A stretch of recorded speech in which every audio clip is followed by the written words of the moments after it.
So the second boss in the Godforge caverns is the Golden Guardian, and a lot of people hit 120 and it becomes a bit of a roadblock. So today we're going to try and dissect it all to help you all get through it when you get to the climb. So without further ado, let's get into it. Hello everyone, Ragewood here, back with another Godforge video, and yes, today's video is going to be a bit of a deep dive into the Golden Guardian and some of the strategies that both myself and others that I've watched on stream have used to sort of get around this. So the best place to start is probably to go over his kit in general. So we'll place the eye. It brings up all this information. We can see sort of, I don't know if this stands for difficulty level at the top here, but yeah, it's a pretty hard fight. So we'll start with his basic Midas Touch. It's an AoE, and it places attack down on Slayers and Brawlers, places defense down on Defenders and Invokers, and accuracy down on Disruptors. So it is a direct counter to what all of your heroes are trying to do. He also reduces the turn meter of the enemy with the highest turn meter equal to his current divinity. Now divinity is playing a big part in this. We'll come to that by the time we get to the ultimate, I guess. If your turn meter is fully depleted, he will place initiative down 3 on all enemies for 2 turns. And he also gains 20 divinity for each time that is played. So it's super important that we don't get that initiative 3, because we're going to be pumping up his divinity meter. His core. Attacks all enemies, will place stun on Defenders, Brawlers and Invokers, and speed down on Slayers and Disruptors. For every enemy inflicted with stun, he'll gain X divinity, and for every enemy inflicted with speed down, he'll gain another X sort of 10 divinity. So in a way, you're kind of inclined to bring less Defenders, Brawlers and Invokers, because if you do get hit, you'll give him less divinity back.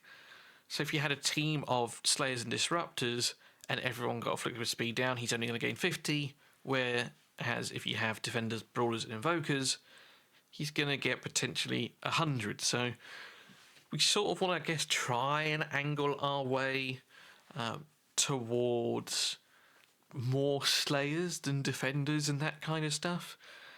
But for some people, they need to bring this top lot in to complete it, and I completely understand that. But yes, that is his core. And then his ultimate. This is the thing that everyone struggles with. It's an AoE, he hits 3 times, and if his HP is above 1% at the time of casting, he will instantly kill everyone. Ignores ward, immortal, so, you know, the things that we would normally use to keep us alive, they are sort of avoided completely. Barrier, shield, radiance, and intercept, all of those things that help us survive, so he is ignoring it. It is a one-shot. But if there is at least one enemy remaining, the Guardian's form will be destroyed. Now this is a one-shot, which also blocks revive. But this wording at the bottom is kind of weird. There are 2 heroes in the game that revive after they have died. And that is Quetzalcoatl does it. When he dies, he revives the team. And then Sharash has an ability that the first time an enemy dies, he will revive them. So, yeah, not entirely sure how these work. I don't have Quetzalcoatl, so I can't test it. I imagine it won't. But this last line of text is certainly interesting. So his first passive, each time he receives damage, increases divinity by 10. So ideally you don't want too many multi-hitters. And I don't think you want multiple dots either.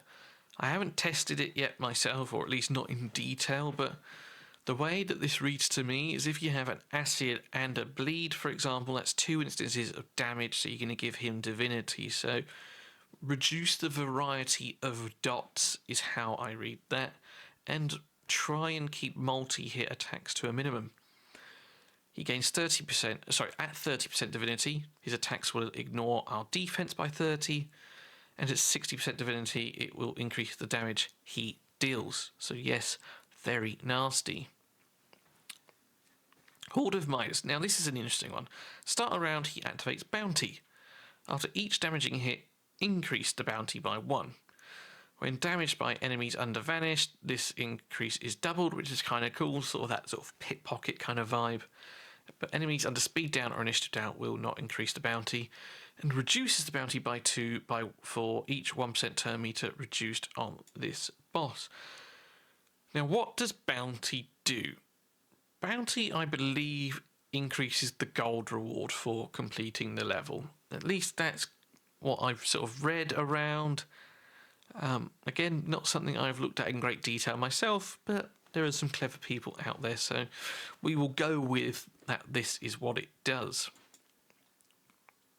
Undefeated reduces incoming damage by 100% when HP falls below 1%. So for people that can't quite figure out, his bar is basically dead to going, but he just won't die, I can't kill him.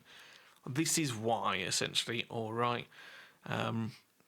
It's because, his damage is decreased by 100%. That's why he is nigh on impossible to kill at that last moment. But if you get to that point, it doesn't matter if he ults, because he's below this 1%, so he's not going to ignore ward, immortal, shield barriers, any of that good stuff. It will just be a normal hit. So if you get to this point, don't panic too much, alright? And when he receives a disable, remove it and increase his divinity. So disable's very bad for this fight, which is a shame, because one of the strategies is to place in decrease speed and decrease initiative. Skadi is insane at that for a rare hero, but she also places a ton of freezes, so she is super bad as well. Mythic divinity. So just like Fafnir, he's immune to increase and decrease divinity costs and locks. Damage increases each time an ultimate is cast. Don't know why this is here, because if he does it once, you toast anyway. And he is also, that's the one we wanted, so dots do less damage. Right, that is the overview of the boss and his skills.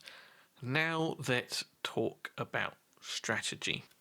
So, this is kind of a speed race, but not as you would know it. We're not racing to beat his turns.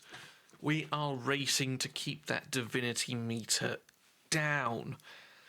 So, heroes that place either initiative down or reduce his divinity meter are going to be key here. There are 4 people that place initiative down. One of them we really cannot use for this fight, so we'll go over that. That is Skadi. She does place initiative down, but because we can't freeze the boss, she never actually gets it. So as amazing as she is a no-no here. Then the other 3 are, 2 of them are more common, 1 is less common. We'll start with the one that is less common, and that is Set. Now, Set places it on his basic, which is very nice, if the target is aligned with order. Now, I don't know if the Guardian is aligned with order or not. We don't actually know. But he does place initiative down, so something that could work. The more common 2, though, are Pangu is 1. If you're lucky enough to pull him, he places it on his core ability if his speed is higher than his initiative. The most common, though, is Anubis, who places it on his core. So, initiative down going to be very important to reduce the passive gain that he gets per tick. The other way to do it is to just reduce his divinity meter outright. Now, one other core unit that I've seen used a lot here is the Hound of Duat. There are two reasons for this. He has an incredible team up with Anubis. I know a lot of people who've been able to do it with this pairing, and it is on his basic. So he attacks 2 times. Each hit has a 25% chance to steal Divinity. If Jackal or Anubis are on the team, they each have a 50% chance to join the attack. So just more damage, sort of follow-up attack. You're not really going to get the despair, but it is this Divinity reduction that is playing a key role here, especially with the rest of his kit. He places Retaliate on him and Protect on all other allies. So when the boss does his AoE, he's going to counter-attack for each one that was damaged, which is going to be reducing the Divinity meter even more. Very, very good for this fight. Arguably, probably the best. Yep, very, very nice hero. Also places shield. Yep, and 25% chance to reduce the cooldown when Jackal or Anubis are attacked. So yeah, very strong pairing. The other way you can do it is with a weapon. Now, this won't apply to level 60 because a lot of us don't get it until, I think it's 108, might be 118. That is Ame-No-Nuhoko. Attacks still 5% Divinity. If you put this on the Hound of Duat, I believe that they will stack. So very, very good person to put this on. Also one that's going to get a lot of turns. Now Zeus has a built-in mechanic where he does get a lot of turns. So I put this on him in my follow-up attack team. Now at the end of it I am going to show you my run where I do use Anubis and the Hound. But yes, this is another great way of doing it and keeping that Divinity meter down. If you've got an Aphrodite or a Shamash, again, works even better because you're getting a lot of follow-up attacks. So that's the first thing, right, to keep his Divinity meter down with that or Initiative down. The other thing you can do is place Speed down as well. The less turns he takes, the less those passive mechanics are going to kick in where he's placing stun and all the other nasty stuff. And turn meter manipulation is the other way of doing it. But people who place Speed down, again, Pangu does it once again on is it his ultimate? Yep, so Pangu filling both roles there of Initiative down and Speed down. Horus also places Speed down, and he also brings some shield, so a little bit of survivability there. We have, where is it? Skadi once again, but don't bring her. And then Jackal. Now, I've not seen anyone run a team with Anubis, Hound and Jackal, all 3 of them together. But that's Satan. But all 3 of them together sounds like it could be a very good clutch way of doing it. Now, in my fight, I don't think I actually used Speed down at all. But it is another way to help things along if you are struggling. Also, don't forget your fundamentals. Attack down will help you survive between the abilities, and defense down will help you do more damage. But the last guy you can bring is Beowulf. Beowulf is a monster killer. He does percentage-based damage on both his core, it's based on enemy max HP, and his ultimate. He also does 30% increased damage to bosses, and if you have him Awakened 5, which I don't right now, strong hits, so this will include his basic attacks as well, will do percentage damage too. So a very good unit, and is who I utilised in my run. So that sort of covers the base strategy, if you will. Let's now go look at my first clear of this floor so you can see how I went about it. So we're just jumping back in. We haven't actually been playing long and things were going all right, but we did lose our hound on the first attack, which is somewhat annoying, but it is what it is. But things are going well.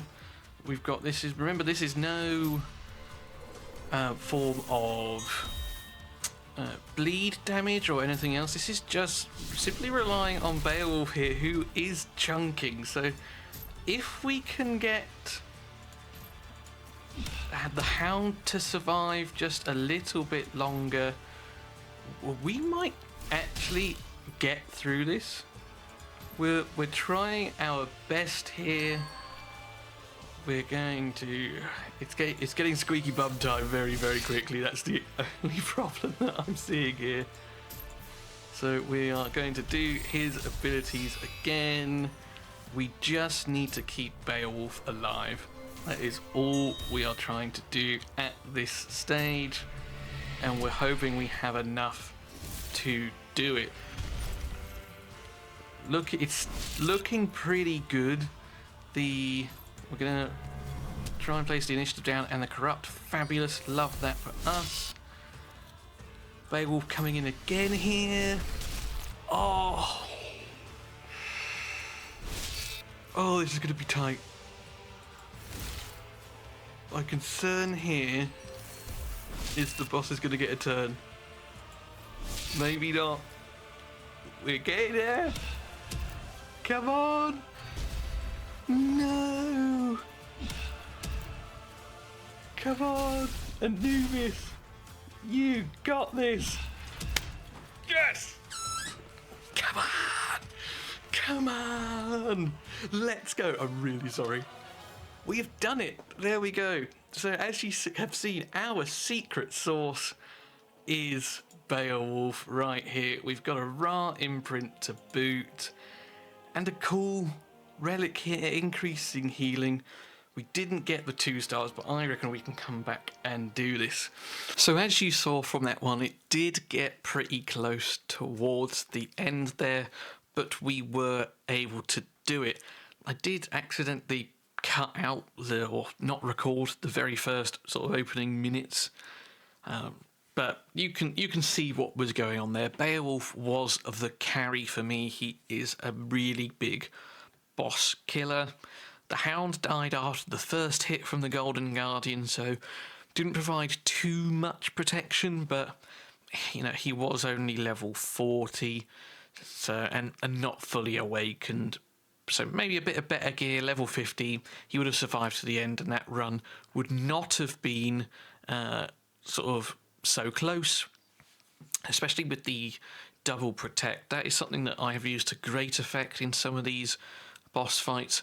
Heimdall places protection on everyone else, the hound, or even Shishi for a lot of the fights as well, which you'll see in the Fafnir one, which will update or put out in a few days from now. Double ally protect works wonders. Even if you could put guardian gear as well, you're really spreading that damage across everyone, which makes it so much easier to survive. Do excuse me with the hiccups. So that was the run. I'm hoping you found it very useful. What I'll do now is I'll just give you a quick example on how good this Ame weapon is, and then we'll call it there. Right, so here we are. We've just quickly breezed through the floors just to get to the Golden Guardian. And yeah, just every turn he takes, we're just reducing that divinity down. It is a very, very good weapon to have on a multi-hitter, and as I say, just the way that Zeus's kit works, he will say get lots of attacks, especially in this sort of team setup. So we've gained a little bit. It's just above the purple line.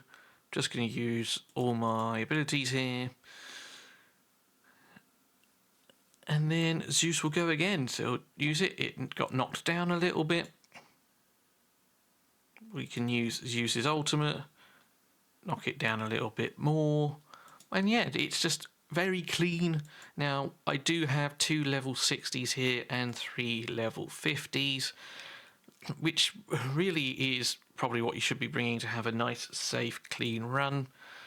Obviously, this is going to be much quicker than my original as well. But you get the idea. He is just never getting a turn. And Beowulf, even, I don't think fully geared, is taking lumps out of him. So you can see that there are multiple ways of doing this. If you don't have Hound and Anubis, don't worry too much. You can just use whoever you've got. If you have Beowulf, I would say Beowulf is probably king. If you really are struggling, bring him in.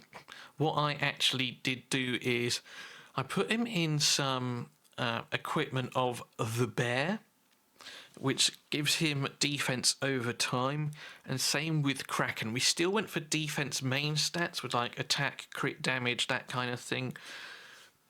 But because his damage scales on enemy base HP, we want to keep him alive more than anything. So that is what I did originally. I say put him in some equipment of the bear, because he was getting quite a few turns, so it didn't really matter. That gear is probably on Zeus. Yeah, some of it is on Zeus. Beowulf missing some gear as mentioned, but yeah, there we go. That is the Golem guide and sort of some strategy on how to beat him. Hopefully this helps you out and get through it. If not, or never hesitate to reach out to me or any of the other CCs. We will get you through it. Take care, look after yourselves, work hard, but as always, play harder, and I'll see you in another one soon. Cheers.